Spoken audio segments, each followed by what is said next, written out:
Hello everyone, and welcome to the Air Goddess Network. I am the Air Goddess, and welcome to my channel. Today is Mother's Day, so I felt a pull to come on out and do a reading for you guys. For those of us who have our mothers with us, for those of us who have strained relationships with our mothers, for those of us whose mothers are no longer here physically, I just want to come out here and do a quick little reading just to give us some peace and, celebrate the energy of Mother's Day.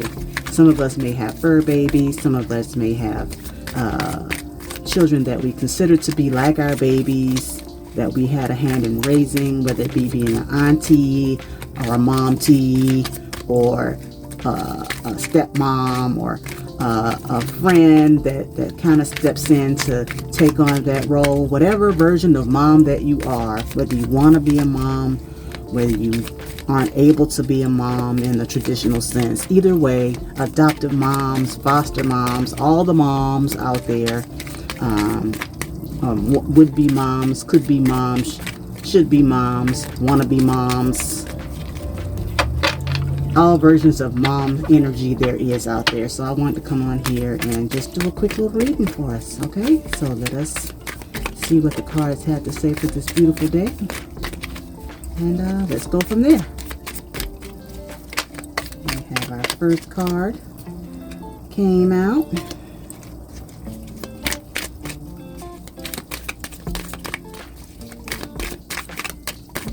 Let's get a secondary card.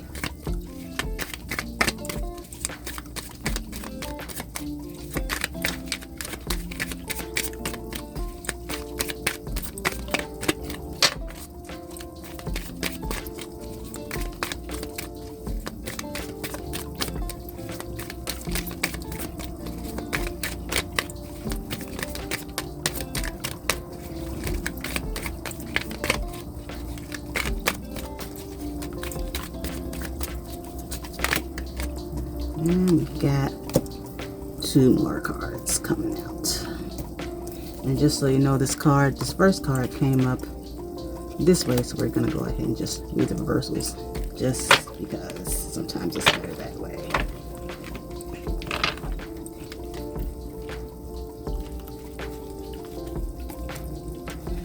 All right. So, the first card we got was the Justice card, and it came in reverse position, and when it's in the upright position, it usually means that things are going well, you're getting what you're supposed to get. But when it's in the reverse position, you may be feeling like things aren't going your way, or you may feel guilty about something that you may have done in the past, or maybe how you've proceeded, and now you're reaping some of that because some of us, we've had to make decisions, and those decisions were the best decisions at the time, but it doesn't mean there's no repercussion because of the decision. But it doesn't mean that you're a bad mom or that you did something wrong. It's just that you made the best decision at the time, and now, even though you made the best decision at the time, there's still things that happen because of that decision, right? But then we've got the Fool card. That's a secondary card.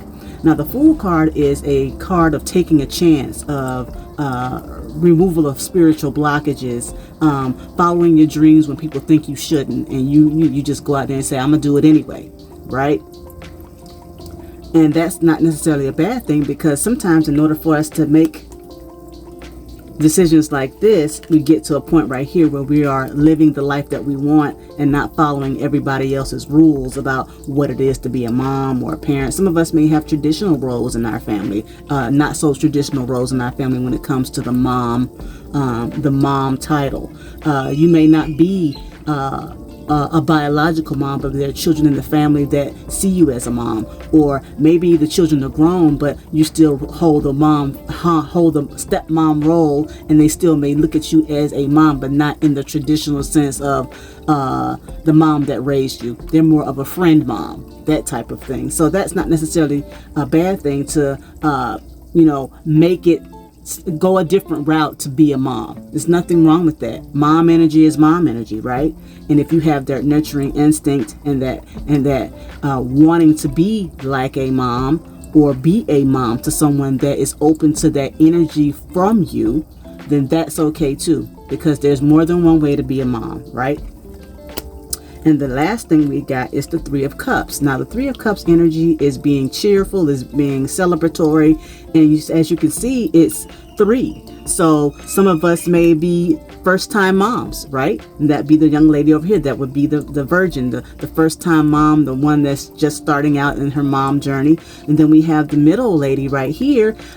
She's already in the throes of motherhood. She's already going through it, already has 1 or 2 children, already they might be teens or something like that, and she's almost done, but she's in the middle phase of being a mom. And then we have the mom right here who's maybe the crone. She's already, her children are grown, or the children that she's helped raise are grown, but that doesn't mean that she's still not a mom. She's just doing it in an adult fashion. If the child calls or the children call and say, hey, I need your wisdom for being an adult, then that's when she steps in. So you have 3 phases of motherhood here. Okay, you have the virgin, the middle, and then you have the crone. Okay, you have all 3 right here, and all of them are equally important, because the first mom, she's trying to learn the ropes. The middle mom, she's already been there, done that, she's a pro. And then the third mom, she's already been through all of that, and now she's sitting back, and all the rest of all the other moms or all the other women are coming to her. How do I do? What do I do? Where do I go? Who do I talk to? And all of that. So all 3 phases of motherhood, no matter where you are in your womanly journey, are all equally important, and they're all to be celebrated. Now, like I said before, some of us may have unconventional ways of being a mom, and that's quite all right. It doesn't stop you from enjoying all 3 of these at some point. This person could be like a young aunt. She might not have any kids, but she's still in there, babysitting and taking on the role when her sister or her sister-in-law isn't there. She's stepping in. Then you have this one right here, the one in the middle. She may not be as available, because she might be doing her own thing as far as making sure she's in the middle of being a mom. She's got 2 and 3 kids, but that doesn't mean that you can't come in and help her out, or she can't come in and help you out when needed and when necessary, if there's nobody there to help. But she will come in and help. She can give you information on the road where, when so-and-so was 2 years old and they went through this is what I'm doing. See if that works for you. She's in the middle of it. She can give you the advice right here, right now, because you're both going through it at the same time. This young woman right here, she's already been there and done that. Some of us might be here, and that's okay. We might not get the phone calls as often, but when we get the phone call, it's usually something that's really important. We really need to help them because they might be getting ready to do something they shouldn't be doing. We want to stop them from doing it because we already been there, done that, and seen all the things, right? So no mom is less or more equally more important than the other one. This could be a older lady in the family that's already had the children, or may not even had kids, but she has all the experience because she was always the one. Maybe she was the one that stepped in when the other moms weren't there, and she became like a mom T, somebody that kicked in and said, I might not have my own kids, but I know what it is to be like raising one, because I was the babysitter. I was the one they came to when they had nobody else to keep the kids. I was that person. That's this person right here.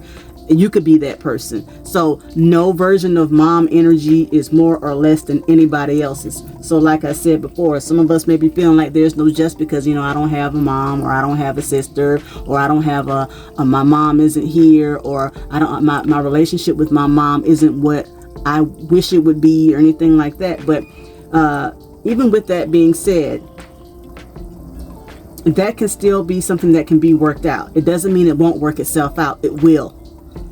Because you making the decision to maybe not talk to your mom, or not be as close to the people that raised you, and that it's not necessarily a bad thing, because it caused you to want to go out on your own and strike out what it is that you want your family to be like. Some of us make our own families, and we become mom figures to other children and other ways. You could be a teacher and you don't have kids of your own. That's your family. You're the mom for them. That's the unconventional mom thing.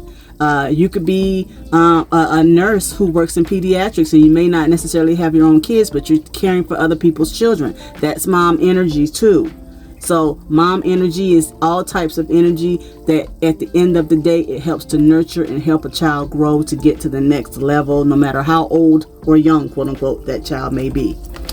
And again, we are celebrating all versions of mothers here. Celebrate every role that is there for you to be like a mom, be a mom, whether it's fur babies, or anything like that. A child in the neighborhood that when you look out the window, you see they might be in some trouble, and you step out and you fulfill the mom role because you want to make sure that child is okay.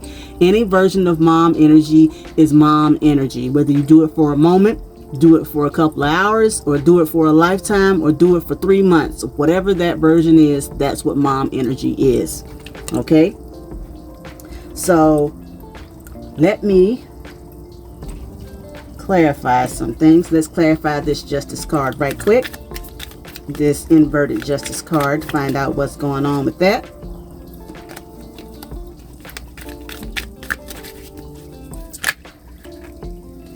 Okay, all right, one just fell on out. Let's get it. You got the 10 of Wands for that. Let's go ahead and clarify this Fool card.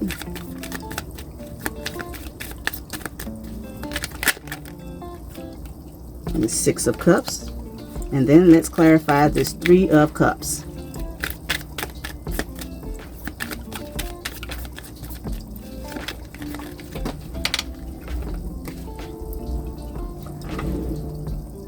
All right.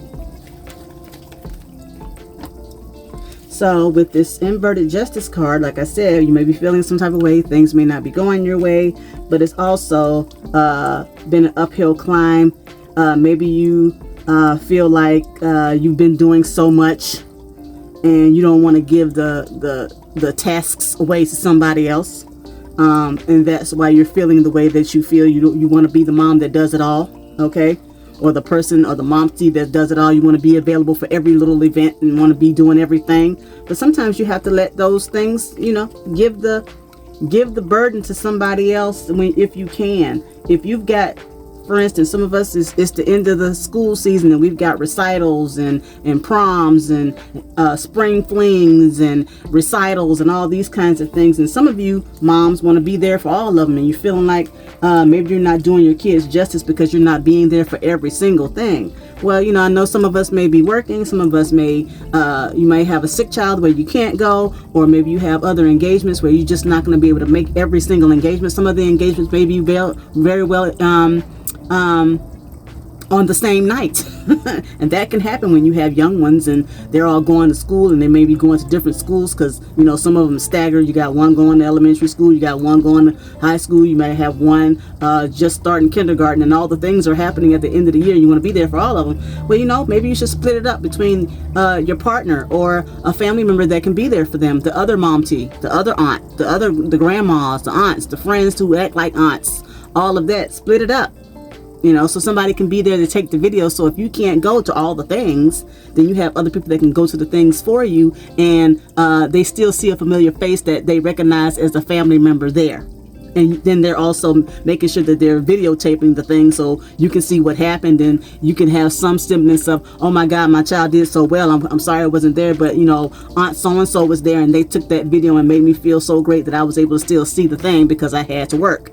So delegate some tasks. You're not doing your children wrong by also providing a life for them. And sometimes we can't be there for everything. I mean, when I was growing up, my mom couldn't be there for every little thing I did. So I understand. But the thing of it is, she made it her business to, maybe send somebody there, or, even if she had to end up showing up late, at least she showed up, that type of thing. So even if you end up having to show up late for the thing, that's okay too. The fact of the matter is you're doing your best to show up, and that's what's important. Do your best to show up and not think about, oh, I'm not doing all the things and now I have a consequence for it because I didn't do the thing. And no, whatever you can do it. Do what you can. Don't try to do everything, because all you're going to do in the end is burn yourself out, and then you're not going to want to do anything. And then there you go with the real cause and effect, because if you're not doing anything, then you already know what it is that you can't. So do the things where you can, enjoy the things where you can, do your best, and if you can, send somebody to do it for you with who's also a familiar face, that if they see them in the crowd, they'll be like, so and so was there. You know, at the end of the day, you know what it is? Children want to see a familiar face in the crowd when they look up. It could be an aunt, it could be a mom, it could be a brother, it could be a sister, it could be an uncle. They just want to see that somebody's there. And if you can't be there, send somebody that can be there, so when they look up in the crowd, they can see that there was somebody that's there to represent them. And don't worry so much about, I've got to do all the things. So now we have the Fool card, and to back that up, we have the Six of Cups. Now, when you are in an unconventional thing, or you're in a way where, you know, you've done something different with your life, and you've made your own beaten path as a mom, you know, you're not going down the traditional road of being a mom, then what happens is you're able to share that information with children that may not be yours. You see, you can use your nostalgia. Oh, I remember when I was a kid your age. Let me tell you what, you end up being the storyteller of good times. Let me tell you what happened to me when I was your age. Let me tell you this, I've done that a lot. I don't have any biological children of my own, so what I do is I talk to the children who are in my life, and I tell them about my grandmother and you know, the things that my grandmother taught me. And in doing so, what happens is I hope that what my grandmother taught me somehow goes into their own life, and they remember the stories I tell them about how my grandmother talked to me, how my mom talked to me, how my aunt talked to me, and how they shaped who I am. So yeah, you don't have to be a traditional mom to still share your stories of when you were a child to a child that's in your life. Okay, you can do that. And to back up this Three of Cups, we have the Queen of Wands. Now the Queen of Wands is somebody who's vivacious, lively, classy. Also, you can't pull nothing off on her, you know. So when you have women in your life who are in these stages, you don't want that. You don't want to be pulling something on them, because they have their wisdom in their own right. Whether they're a new mom, a mom that's already in the middle of doing things, or the mom that's already done it and is the wisdom lady. At the end of the day, they all have a classy, sassy way about them, because they've been there and done that, and that's the end result. That could be you too. You can be that person too, regardless of your mom status. Being the classy, sassy lady. Who won't want to be the classy, sassy lady that, you know, if somebody spoke about you, nah, that's Miss So-and-so. Now, you can't pull nothing on her because she been there and done that. We've all been there and done that, because as women as a whole, we all have nurturing mother energy. And to be honest, even if we don't have our own children or anything like that, if you comport yourself in such a manner, people will see you as the mom anyway, regardless of what the mom energy is for you. Now, we all have our own version of what mom energy that we have based on our moon signs. And if you want to know your moon sign, head on over to astro.com and put in your birth date and your birth time, and it'll give you your moon sign. And whatever your moon sign is, that's the energy you put out there. That's because your moon sign is your emotions. So let's say your moon sign is let's say your moon sign is Taurus. That means you're very nurturing, and you like beautiful things, and you give off this aura of diplomacy. You could be quite steadfast in what you think and what you believe. So if somebody comes to you about an issue, you're going to be, you know, this is what it is, and you might not move from that. But typically you're very steady, grounding energy, because that's what people feel because of your moon sign. If you have a Capricorn moon, then maybe your Capricorn moon might be more of a they want you more, a little bit more I wouldn't say stern, but they want you to be responsible for what it is you're doing, right? So if that's the moon sign you have. If you have a moon sign in Aries, I do, then you might people may feel more like you might be angry or impulsive, or they just see you as a leader. So be careful of how you portray your energy when you're out there. If you're angry, then, you know, make sure that you're not being angry, and that you put out a little, you know, tamp that energy down, because Aries moon can be quite what's the word, intense, so to speak. But try to pull on the leadership abilities of the Aries moon, and not so much of the impulsiveness or anything like that. So let us get the top of the deck,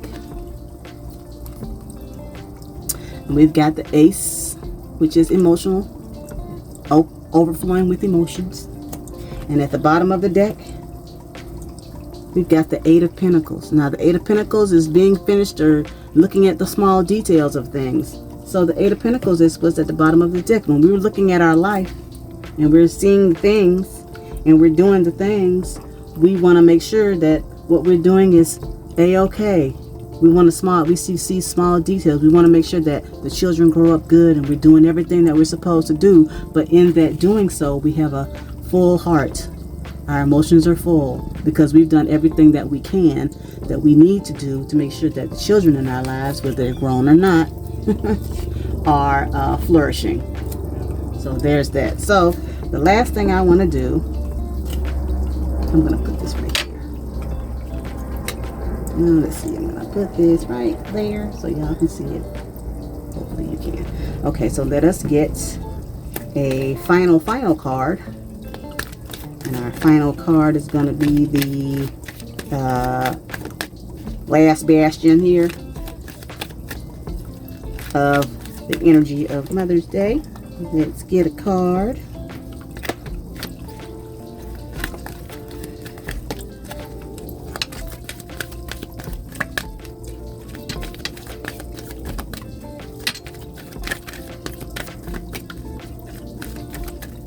Okay, and it just pulled out.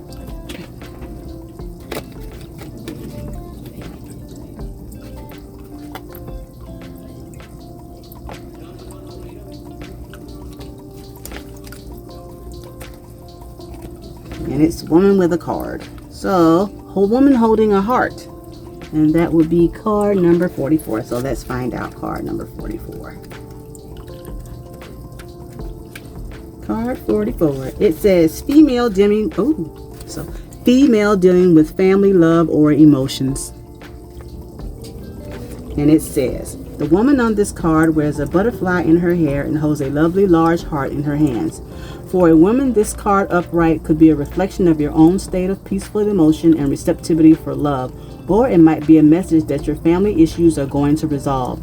You're an intuitive woman who understands the emotions of life, and you're bringing that awareness to all that you do. This card upright could also indicate the presence of a female friend, teacher, or confidant who's here to help with issues of love, family, or emotion. This is an even-tempered and caring person who resonates with you and your emotions. This could also portend a new love interest or friend coming your way. So, like I said, you know, when we are as women, when we are moving along in our lives, we move along in our lives with our emotions and our intuition. And that's not necessarily a bad thing because it helps us determine what to do, where to do, how to do, when to do. But it also helps us to have empathy for others and care for others so that if others need our assistance, we're there for them as well for ourselves. So when you, as a woman, are in your whatever phase you are in your life, whether it be the maiden, the crone, or I can't think of the one in the middle, and I'm sorry, my brain is not all there, but regardless of what role you're playing in your life, whether it's with yourself or someone else, that you always end up as a classy lady who's full of good intentions and good emotions, but also happens to be able to see all the things that need to be done. So whenever those children come to you, you can give them the details of what has to be done so that they can have a fulfilling life. Okay? So I hope this resonated with you. I hope you all have a great Mother's Day, and I'll talk to you soon. Have a good day. See you soon.